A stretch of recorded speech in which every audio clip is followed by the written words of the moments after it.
How's it, guys? Sure, it's been a minute. Sorry for the long delay.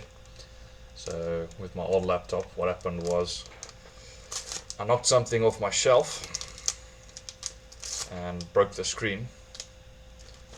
And so I took it to a company repair, computer repair company, and see if they could fix it. And after 3 different replacement screens that all didn't work, which took like 4.5 weeks of waiting for the supply, fitting it, sending it back, waiting for another one, fitting it, sending it back. Eventually they decided to look at the motherboard, and they then told me that my motherboard was damaged. So I've had to buy a whole new laptop, which is put a bit of a dent in my wallet, but it is what it is, huh? And a friend of mine very graciously donated me his old Yeti Blue Snowball microphone, so that should give you guys a bit better of audio quality. Well, hope you've got your tea brewing, and just gonna might as well finish up here, and then we'll get back into chapter 27, I believe it is. Yeah, we're nearly done with this one, with this chapter, and then with this book. Then I got a couple more after this one, and then we'll start on Bill Taylor's second book. Then I'm not sure. We'll see what I do after that. Thinking of maybe either reading some books about the Rhodesian Bush War, or maybe some of Wilbur Smith's books. I really enjoy those, and see what I feel like.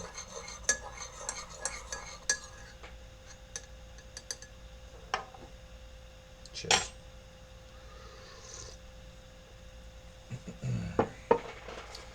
Alright, let's see what chapter we're on. Yes, hey, do that. Not just a pretty face. Chapter 27. Capitain. When father worked in Uganda, it was in the district of Ankoli, where the famous long-horned Ankoli cattle originated. Our house was on top of a hill, and from the front veranda we could see the sawtooth mountains of the moon with their snowy peaks. From our dining room window we could see 5 volcanoes located on the border between Rwanda and Uganda, extending all the way down to the Congo-Rwanda border. Karasimbi was the tallest, at well over 13,000 feet. For me, moving to Ishaka was a dream come true. Lake Lutoto was only 20 minutes away, with the finest birding to be found anywhere in the jungles that formed along the edge of the lake. Queen Elizabeth National Park was only 25 miles away, and this was adjacent to Virunga National Park in the Congo.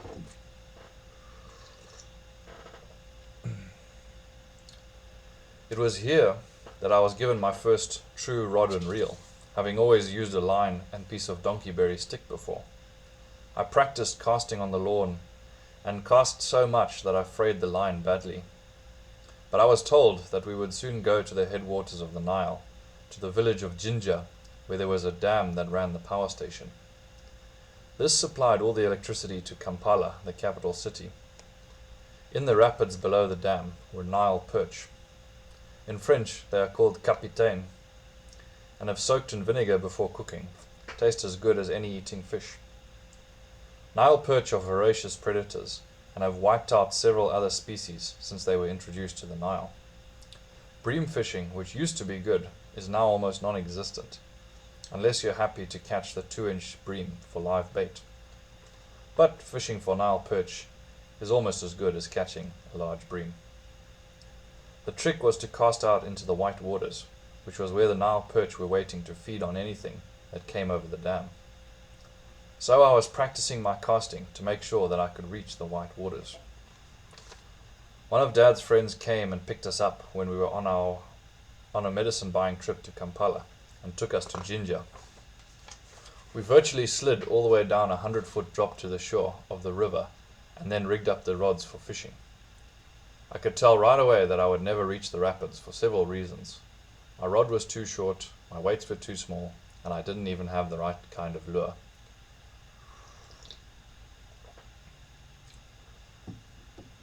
All I had was a large hook with a chunk of meat on it. The rest of the fishermen all managed to cast out into the white waters and pulled in some good-sized Nile perch, all averaging around 20 pounds. I didn't even get a nibble. However, I did see a squacco heron, which I had not seen before, so the trip was not completely in vain. I was also determined to come back one day and catch Capitain in the headwaters of the Nile. I'm now sitting in the Harare airport, awaiting my flight to Entebbe, Uganda. My adopted son, Fred, is picking me up and we are going on a holiday to all of my old haunts. I have with me a kilogram of biltong to give to my father's friend, Dr. Kiseka, who just happens to be the Prime Minister of Uganda. I also have my canvas bag that holds my fishing rods and reels. A small backpack carries all my personal belongings, as I found that putting your suitcases in the trust of airport porters and officials is kind of like putting a live mamba in your pants. Yeah, not much has changed since, eh?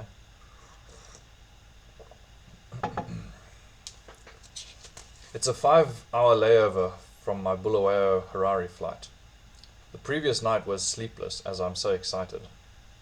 I've already gone on a 15-kilometer walk and decided to have lunch. As I eat a large T-bone steak with chips, I think of days past when I wasn't able to afford to eat. I recall a time in Mexico City where 2 young ladies asked me to stay and look after them rather than fly on. I'd never seen Mexico City, so I agreed. The arrangement was that I could sleep on the floor of their room in the hotel. They would rent the cars, pay for all entertainments, etc. I had zero cash, having been ripped off in Nicaragua, and I was too proud to ask these ladies for money. But having been around the block a couple of times, I knew that I could look after myself, and so agreed. That afternoon, when the ladies were having a nap, I went to a popular eating place and watched 2 very overweight Americans eating. It was easy to see they were getting ready to leave. They wiped their mouths with a serviette, placed a $5 note under the plate, and started to move in a ponderous manner.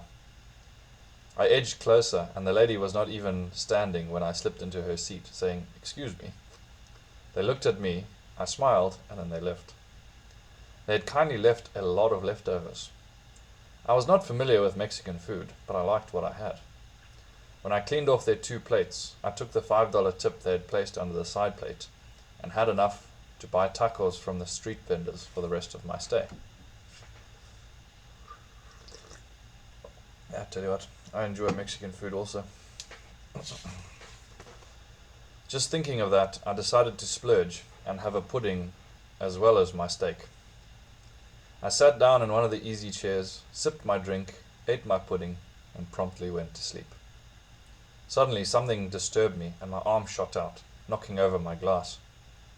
My chin had been resting on my chest, and spittle had drooled out onto my beard and shirt, making a pool of damn spit on my shirt. I leapt up, wiping my beard, and saw the Uganda plane taking off. What a blow. A lady at the ticket desk must have taken pity on me, because she arranged for me to fly to Johannesburg the next day and catch the Uganda plane to Entebbe from there. From Johannesburg, I had another 5-hour layover. I didn't eat, but I drank a lot, knowing that I would have to go to the toilet often, and that was bound to keep me awake. I had called Fred and told him what had happened. He was waiting there for me when I landed, hugging me, teasing me, and treating me with his usual hospitality. It was late at night, so we went to a hotel in Entebbe. When we arrived, a lady was at the reception desk reading a magazine. She didn't even look up. Fred looked at me and then glanced down at my bag. knowing that I always carry a rubber snake. I took it out of my bag and dropped it on her magazine. There was a blood-curdling scream that brought everyone on the run. I quickly put the snake back in my bag before everyone came, including the manager. Apparently, the receptionist couldn't even talk, but Fred could.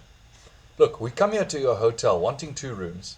Your lady screams at us, and now I want a 50% reduction in price." And so we got our 2 rooms at half price.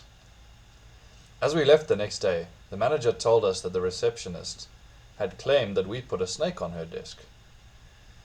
Fred made the international sign of someone smoking a joint. The manager nodded solemnly and said, "Yes, I've spoken to her about that before, but she just doesn't listen." The trip to Ginger was like going through a new country. When I went there in 1966, there were forests, open pieces of ground, and good roads. Now every inch of ground was either being tilled, built up, and the roads were shocking. Sure, sounds exactly like Zimbabwe, hey? Used to be nice and open, wildlife, wild wilderness areas, good roads. Now it's completely the opposite. It's exactly like that. It was good to see that the hydroelectric dam at Ginger was still like I had left it. However, there were now soldiers all over the place. Knowing how trigger-happy they can be, we first went to the chief of police and the army chief, and got permission to fish before sliding down the 100-foot drop from the top of the bank to the edge of the river. On that score, nothing had changed. My fingers were fairly itching to get my rod out and rig it up for fishing. On my first 2 casts, I could see I was a good 20 meters short of the white water. So I reeled in the MEPS lure and put on a much heavier sinker. This was it. I knew that this time I was going to reach the white water. That all the years I had been casting in various rivers and lakes were all going into this one cast. It was a magical moment. Even Fred could feel it. Oh, sorry.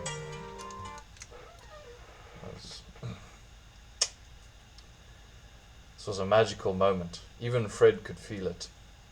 He sat there watching me, and I leaned back and made my cast. Lure and sinker seemed to float through the air with all my years of dreaming, and as it splashed well within the white water, I was 16 again. When the Nile perch struck, I let him run with it for about 5 seconds before I struck. Then the battle began. It was a good thing I thought I was 16 again, because I was leaping from rock to rock. A lot of them sloped and wept from the spray. I was racing along the riverbank to try and keep up with the fish, who seemed intent on dragging me upriver. Then it turned and sped downriver. I only had 100 meters of line on my reel, and so when I saw him getting to the end of it, I raced back downriver. Even Fred commented on the fact that you sure must want that fish badly to run up and down like that. It turned again and started upriver, and I could feel that the initial strength had gone away. Now it was just a steady pull on the rod. Reel in time after time, every once in a while the fish giving a quick run, the clutch screaming as 10 meters of line would run out, and then the only sound is me talking to the fish. I can tell you that after 37 years, I had a lot to say. After 40 minutes of fighting, I caught my first glimpse. It was twice as big as the ones my dad's friends used to catch, thick and deep in the belly. It saw me too, and took off, making that wonderful sound of the clutch screaming. But it was finished. It was only another 5 minutes, and I had it at my feet. There was no scale, so I couldn't say for sure how much it weighs, but Fred and I guesstimated about 40 pounds. Oh, that's a nice fish. 40 pounds. I'm going to have to go and catch Capitain in the headwaters of the Nile one of these days. We were also going to stay in a hotel that night, and as my motto had always been to eat what you kill, we let it go. With it went this dream I had carried for so long of catching Capitain in the headwaters of the Nile. They say that fishing is a soul drug, and time added to your life. So I had just taken my medicine. and added a few years to my life. Alright, that's it for tonight. It's good to be back. I really enjoy these sessions, you know. It's very relaxing after a long and busy day. So, good night, guys. See you later. Sleep well. Cheers.